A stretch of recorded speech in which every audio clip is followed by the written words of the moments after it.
భార్య వేధింపులు తాళలేక భర్త ఆత్మహత్య చేసుకున్న ఘటన తాజాగా ఢిల్లీలో వెలుగు చూసింది.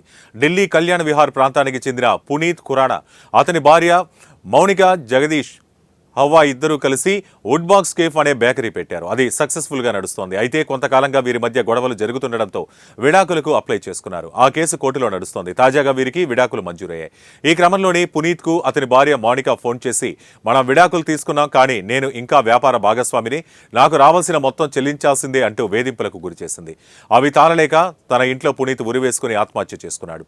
పునీత్ ఫోన్లో తన భార్యతో మాట్లాడిన 16 నిమిషాల కాల్ రికార్డును పోలీసులు గుర్తించారు. ఈ మేరకు కేసు నమోదు చేసిన పోలీసులు పునీత్ భార్యను విచారణకు హాజరు కావాలని నోటీసు పంపారు.